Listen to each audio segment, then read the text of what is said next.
नमस्कार, स्वागत है आपका मेरे channel Hindi by doctor Anamika में। और आज हम फिर एक नया विषय लेकर आगे बढ़ते हैं लेखन से, यानी रचना खंड से। और ये हिंदी कोर्स बी का विषय है कहानी लेखन, कथा लेखन, जिसे अभी नए नए 2 साल पहले से विषय में शामिल किया गया है। कथा लेखन या कहानी लेखन।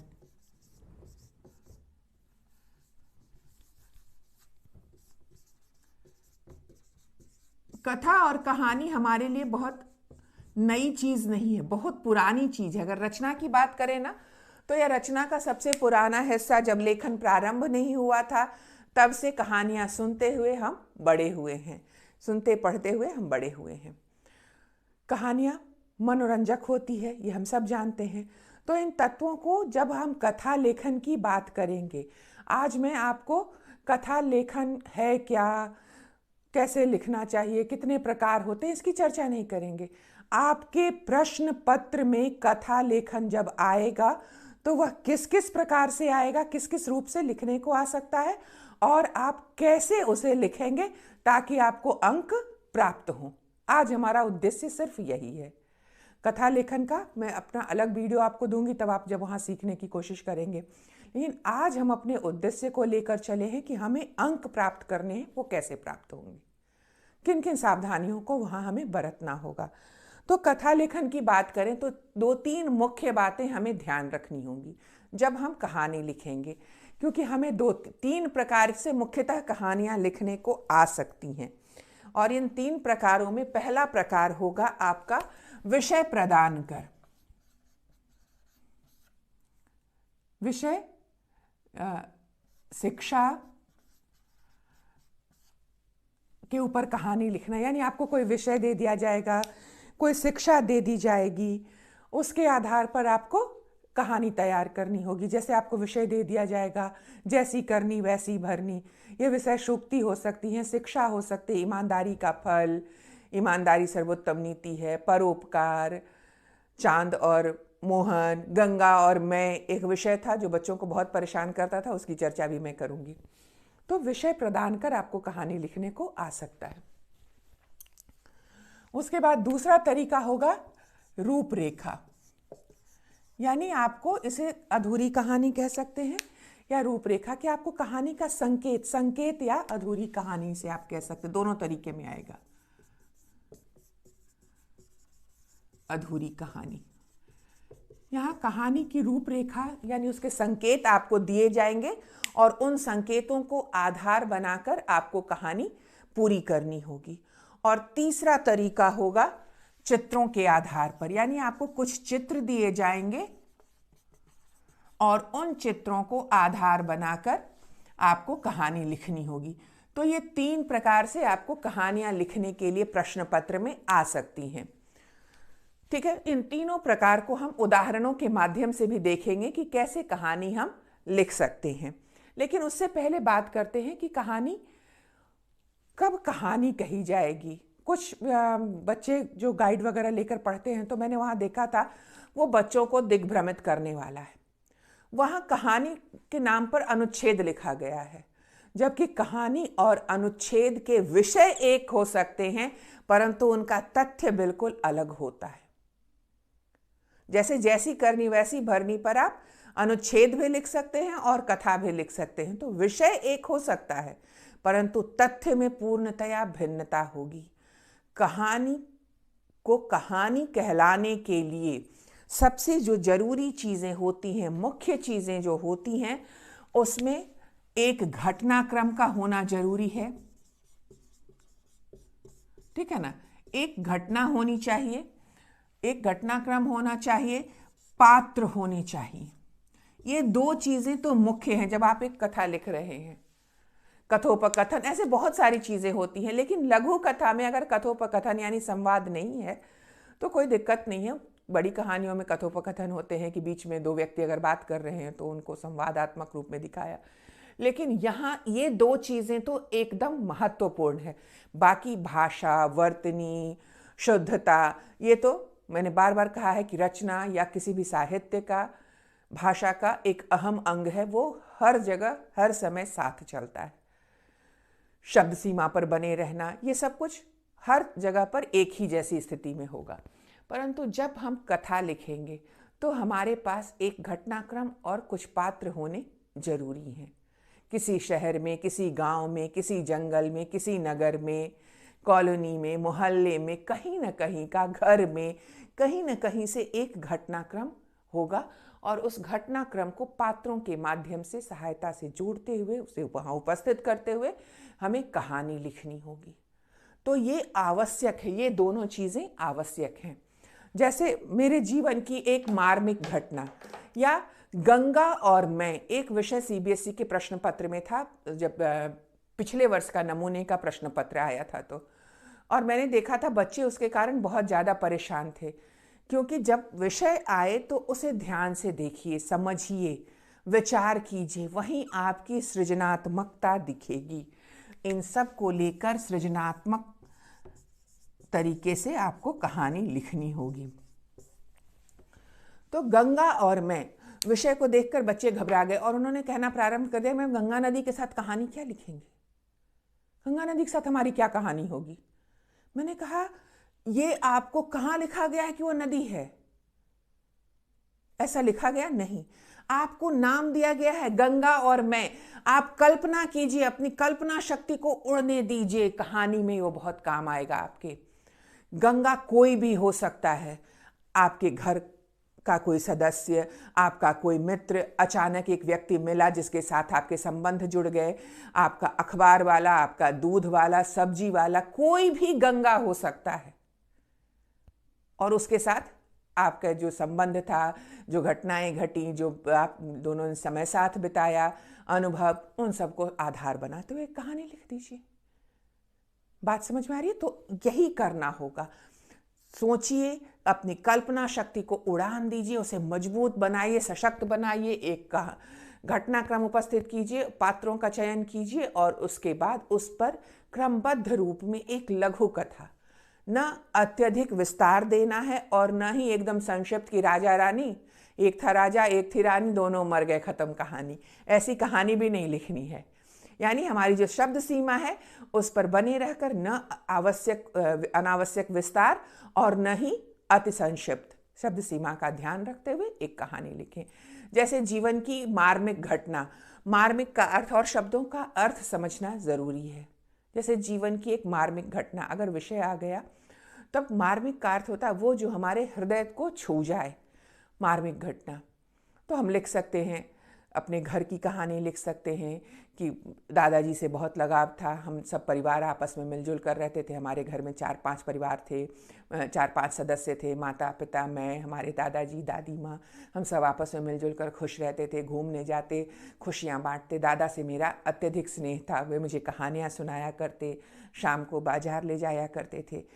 एक दिन जब मैं सुबह उठा तो मुझे अपने घर में बहुत हलचल महसूस हुई। मैं परेशान होने लगा कि आखिर ये हो क्या रहा है। जब तक मैं सीढ़ियों से उतरकर नीचे जाता और उस काम में मुझे देर लग गई, क्योंकि मुझे मेरी चप्पलें नहीं मिल रही थी, उसे ढूंढने में मुझे समय लगा। और जब तक मैं उतरकर नीचे गया, मैंने देखा घर में कोई भी नहीं है, पूरा घर खुला है पर घर में कोई है नहीं। मैं परेशान हो गया, इधर उधर लोगों को ढूंढने लगा, आवाज़ें लगाने लगा, परंतु कोई मुझे दिखाई नहीं दिया।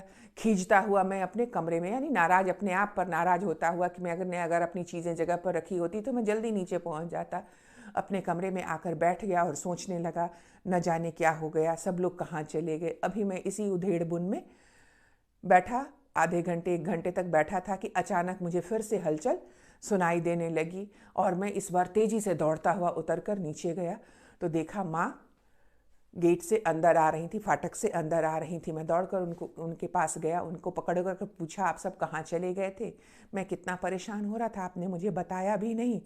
परंतु उन्होंने मेरी किसी बात का जवाब नहीं दिया। जब मैंने उन्हें बहुत दोबारा झिझोड़ कर पूछा कि आखिर आप गए कहाँ थे, तब उन्होंने अपनी डबडबाई आंखों से मेरी ओर देखा और कहा, दादाजी नहीं रहे। यह सुनकर मैं सन्न रह गया, मेरे हृदय पर एक गहरी चोट पड़ी। दादाजी, उनके बिना तो जीवन की मैं कल्पना भी नहीं कर सकता था। और इस तरह से आपने अपनी कहानी को, एक पात्र हो गए, आपकी माता जी हो गई, आप हो गए, दादाजी, दादी माँ, पिताजी, घर के सदस्य, तो इस तरह से आपने पात्रों और घटनाओं के माध्यम से अपने जीवन की एक दुखद घटना को वहाँ पर कहानी के रूप में प्रस्तुत कर दिया। तो यही तरीका है कथा लेखन का। इस तरह से अगर आपने कथा लिखी तो आपको पूरे अंक जरूर मिलेंगे। और कहानी में कोई बाध्यता नहीं है कि आप अनुच्छेद परिवर्तन नहीं कर सकते। आप आराम से 2-3 अनुच्छेद का परिवर्तन कर सकते हैं, बिना परिवर्तन किए भी लिख सकते हैं।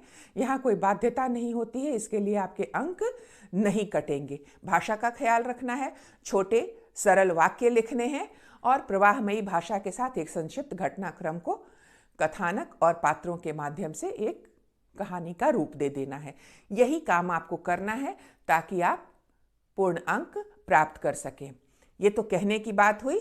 आगे मैं उदाहरणों के माध्यम से कथा लेखन को आपको और स्पष्ट करूंगी और हर से संबंधित एक उदाहरण लूंगी। मैं शिक्षा पर आधारित या शिक्षा या विषय पर आधारित एक उदाहरण लेकर दिखाऊंगी, रूपरेखा को उदाहरण बनाकर एक कहानी दिखाऊंगी और चित्रों के आधार पर एक कहानी लिखकर मैं आपको दिखाऊंगी कि किस तरह से आप कथा लिख सकते हैं। और इसके लिए आपके निर्धारित होते हैं, आपको एक कहानी लिखनी होगी 5 अंकों की। 5 अंकों की एक कहानी लिखनी होगी। अगर आपने सही तरीके से बताए गए उदाहरण के अनुसार घटनाक्रम को पात्रों के माध्यम से प्रस्तुत किया तो आपको पूरे अंक मिलने तय हैं। कहानियों के उदाहरण के माध्यम से आगे हम देखते हैं, इसे और स्पष्टता देते हैं। तो चलते हैं अपने पहले उदाहरण की ओर, बढ़ते हैं आगे। पहला विषय मैंने लिया है स्वच्छता अभियान। ये आपके कहानी का विषय हो सकता है। अब स्वच्छता अभियान एक ऐसा विषय है जहाँ कहानी लिखने में बच्चे थोड़ा घबरा सकते हैं। ये अनुच्छेद का भी विषय हो सकता है, तब तो आप आराम से लिख देंगे। लेकिन स्वच्छता अभियान क्या लिखूं कहानी? मैं विषय ले सकती थी परोपकार, सत्संगति, धैर्य का फल। ये सब अच्छे विषय हैं और बच्चे आसानी से कहानी बना लेते हैं, परंतु आपके विषय ऐसे भी हो सकते हैं। तो मैंने विषय के रूप में स्वच्छता अभियान को लिया है। स्वच्छता अभियान पे कैसे कहानी लिखें?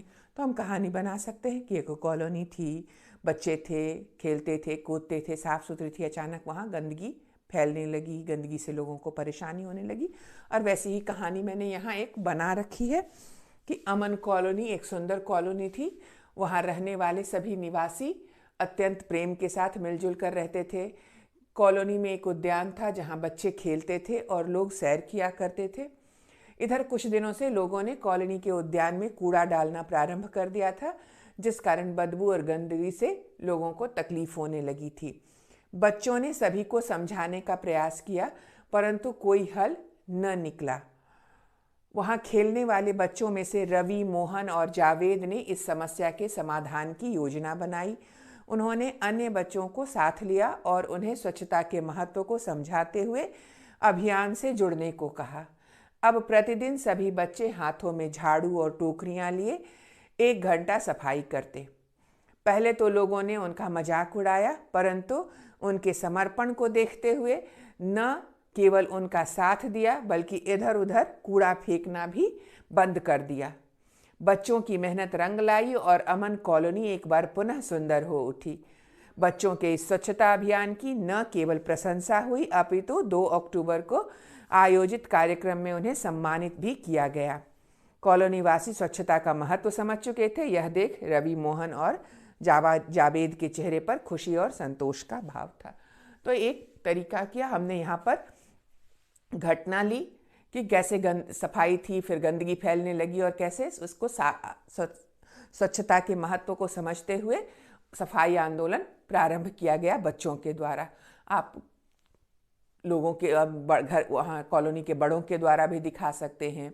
तो इस तरह से एक आंदोलन को प्रारंभ किया गया, एक अभियान प्रारंभ किया गया। तो हमारा विषय यहाँ पूरा आ गया। फिर कहानी की जितनी भी अहर्ताएँ होती हैं, यानी जितनी भी आवश्यकताएँ होती हैं, पात्र होने चाहिए। तो हमारे इस कहानी में पात्र हैं कॉलोनी वासी, ठीक है ना। फिर कुछ बच्चे हैं रवि, मोहन, जावेद, तो ये सब पात्र हैं। एक घटनाक्रम है कि कॉलोनी थी, सुंदर थी, गंदगी नहीं थी, फिर गंदगी होने लगी, गंदगी से परेशानी होने लगी। उस परेशानी से परेशान होकर समस्या का समाधान निकालने की कोशिश की गई। बच्चों ने बीड़ा उठाया, आंदोलन चलाया, अभियान चलाया, लोगों को जागरूक किया और इस तरह से उन्होंने अपना लक्ष्य पुनः प्राप्त कर लिया। तो इस तरह से हमने एक प्लॉट बनाया और पात्र वहाँ पर रखते हुए सारे घटनाक्रम को जोड़कर एक कहानी वहाँ तैयार कर दी। इसी तरह से आपको आ सकता है जैसे कुछ कहावतों के ऊपर भी 4 दिन की चांदनी फिर अंधेरी रात विषय पर कहानी लिखें, ये कहावत दे दी गई या लोकोक्तियाँ दी जा सकती हैं आपको कथा लिखने के लिए। तो 4 दिन की चांदनी फिर अंधेरी रात विषय को समझेंगे पहले, यानी कुछ दिन की खुशियाँ थी, कुछ दिन अच्छा रहा और फिर पुनः वही स्थिति, वापस उस स्थिति का आ जाना।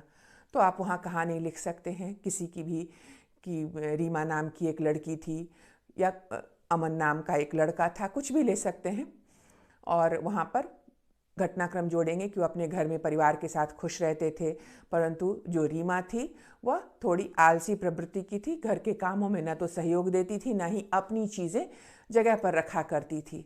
सभी परेशान थे, उसे समझाया करते थे परंतु वह किसी की बात सुनने को तैयार नहीं थी। फिर घर वालों ने निश्चय किया कि इसे समझाने से कोई फ़र्क नहीं पड़ता, हम इसका बहिष्कार करेंगे, कोई इससे बात नहीं करेगा, ना कोई इसके साथ खेलेगा, ना ही इसकी कोई मर्जी पूरी की जाएगी। धीरे धीरे कुछ दिन बीतने पर रीमा परेशान होने लगी और उसे लगने लगा कि मुझे, अगर मैंने प्रयास नहीं किया तो लोग मुझे इसी तरह से छोड़ देंगे। जब उसकी आवश्यकताएं नहीं पूरी की जाने लगी तो उसने अपने स्वभाव को परिवर्तित करना प्रारंभ किया। अपने आलस्य को त्याग कर उसने घर के काम में सहयोग देना प्रारंभ किया, अपनी चीज़ें जगह पर रखने लगी। इससे घर वाले खुश हो गए।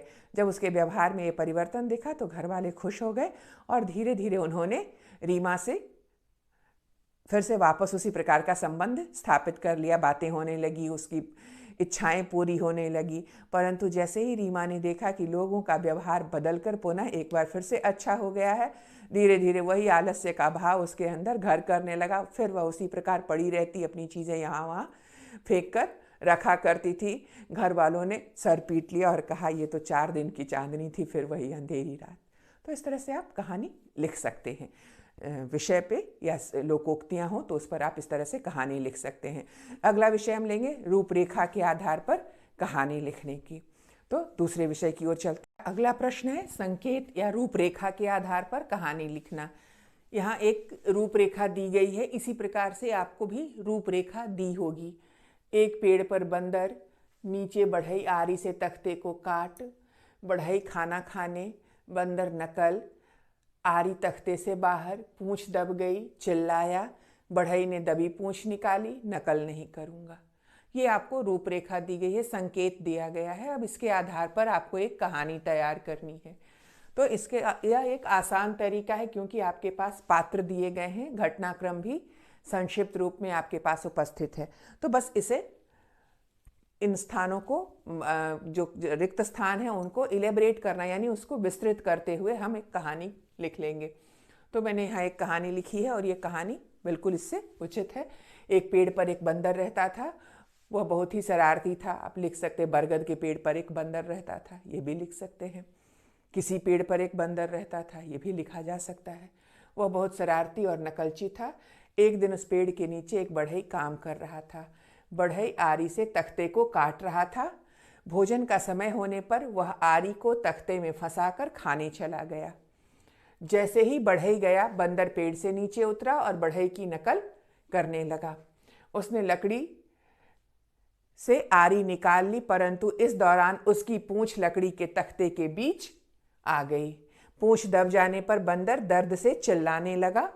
उसने बहुत उछल कूद मचाई, परंतु पूंछ बाहर नहीं निकली या कामयाब न हो सका। जब बढ़ई वापस आया तब बंदर की स्थिति देख उसे दया और हंसी दोनों आई। उसने बंदर की दबी पूंछ निकाल दी। बंदर झट से पेड़ पर चढ़ गया और उसने नकल नहीं करने का निश्चय किया। तो ये उस रूपरेखा के आधार पर हमने एक कहानी यहाँ पर पूरी कर दी और इस तरह से अगर आपने कहानी पूरी कर ली तो आपको अंक भी पूरे मिल जाएंगे। तो ये एक तरीका हुआ प्रश्न पत्र का। अगला हमारा हो सकता है अधूरी कहानी को पूर्ण करना। जैसे ये हो गया, यहाँ पर आपको संकेत दिया गया है, लेकिन अधूरी कहानी को पूर्ण करने में आपको पूरी तरह से आपके ऊपर छोड़ दिया जाएगा कि किस तरह से आप उस कहानी को पूर्ण करते हैं। जैसे एक बहुत सुंदर वन था, आपके पास एक कहानी का प्लॉट दे दिया जाएगा कि एक बहुत सुंदर वन था, उसमें फूल और फल से लदे कई वृक्ष थे और वृक्षों पर तरह तरह के पक्षी रहते थे। एक दिन उस वन में इंद्र देवता घूमते हुए आए और वन का सौंदर्य देखकर प्रसन्न हुए। घूमते घूमते उन्होंने और एक सूखा हुआ पेड़ देखा। उस पेड़ पर एक दुखी तोता बैठा था। इंद्र को यह देखकर आश्चर्य हुआ। इंद्र ने तोते से पूछा। अब प्रश्न आपका हो सकता है, इंद्र ने तोते से क्या पूछा और तोते का जवाब क्या था? ठीक है ना। अब इसको कहानी को पूरी कीजिए। आधा हिस्सा दे दिया गया, कहानी अधूरी है। इंद्र ने जब उस दुखी तोते को सूखे पेड़ पर बैठा देखा तो क्या पूछा होगा और तोते ने इंद्र को क्या जवाब दिया होगा? तो कहानी को पूरा करना है तो हम आगे लिख सकते हैं कि इंद्र को आश्चर्य हुआ होगा तो उन्होंने पूछा कि भाई, इस जंगल में जब इतने सुंदर सुंदर फलों से लदे वृक्ष हैं जिस पर सभी पक्षी आराम से बैठे हैं, तुम इस सूखे पेड़ पर बैठकर क्यों दुखी हो रहे हो? ये प्रश्न रहा होगा इंद्र का। तब तोते ने क्या जवाब दिया होगा? तो हम कल्पना कर सकते हैं कि तोते ने कहा होगा इंद्र से कि इंद्रदेव, यह वृक्ष आज जरूर सूख गया है, परंतु पहले यह भी एक हरा भरा वृक्ष था और इसके कोटर में मेरा घर था। मैं लंबे समय से इस वृक्ष के साथ रह रहा था, इस वृक्ष पर रह रहा था। अभी अचानक इस वृक्ष को में पता नहीं ऐसा क्या हो गया जो इसकी पत्तियां सूख गई या ठूंठ सा हो गया है। इंद्र ने कहा, तो जब यह ठूंठ हो गया है तो तुम यहाँ क्यों पड़े हो? दूसरे वृक्ष पर अपना घर बसा लो। तब तोते ने कहा, महाराज, मेरे इसके सुख, अपने सुख के दिनों में, अपने अच्छे दिनों में इसने मेरा साथ दिया था। मैंने इस पर अपना घर बनाया था और खुशी खुशी रह रहा था। जब इसके दुख के दिन आए हैं तो मैं इसका साथ छोड़कर कैसे चला जाऊं? मैं अभी भी ये उम्मीद करता हूं, प्रार्थना करता हूं कि एक दिन इस ठूंठ वृक्ष में भी कोपलें खिलेंगी या फिर से हरा भरा हो जाएगा। मैं दुख के क्षणों में इसका साथ नहीं छोड़ सकता। सुख और दुख दोनों में हमें साथ निभाना चाहिए। तो इस तरह से हम कहानी को पूरी कर सकते हैं। तो रूपरेखा हो सकते हैं, संकेत हो सकते हैं, या कहानी अधूरी हमें देकर छोड़ दिया जाएगा उसे पूरा करने को। तो एक तरीका ये हो गया। अगला तरीका हम चित्रों के आधार पर कथा लेखन का देखेंगे कि किस प्रकार दिए गए चित्रों के आधार पर कहानी लिखी जाए। प्रश्न हो सकता है, दिए गए चित्र के आधार पर कहानी लिखें। जैसे यहाँ मैंने एक चित्र लगा रखा है, दिख भी रहा को आपको। यहाँ 4 चित्र दिए गए हैं। यहाँ पर एक चित्र है, पेड़ है, नदी है और एक चींटी बह रही है उस नदी में। कबूतर चींटी को पत्ते की सहायता से बाहर निकाल रहा है। तीसरा चित्र है जहाँ एक शिकारी पेड़ के किनारे छिपकर निशाना लगा रहा है कबूतर के ऊपर। और चौथा चित्र जो है, शिकारी का निशाना चूक गया, कबूतर उड़ गया। ये 4 चित्र आपको दिए गए हैं। अब इन चित्रों के आधार पर कहानी लिखनी है। तो हम कहानी लिखेंगे चित्रों को आधार बनाते हुए। जंगल में नदी के किनारे एक वृक्ष था। नदी के किनारे वृक्ष है तो हमने लिखा नदी के किनारे वृक्ष था। उस वृक्ष पर एक कबूतर रहता था।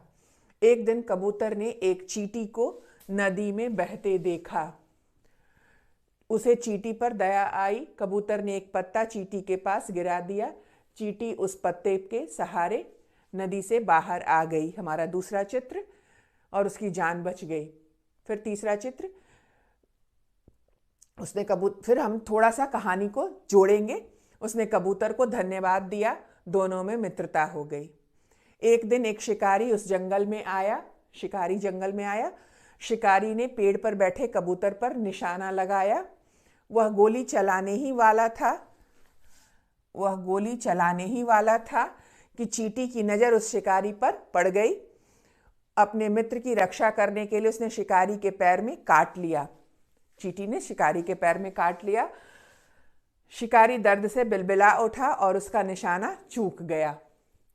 कबूतर ने गोली की आवाज़ सुनी और उड़कर सुरक्षित स्थान पर चला गया। इस प्रकार चींटी ने अपने मित्र के प्राण बचा लिए।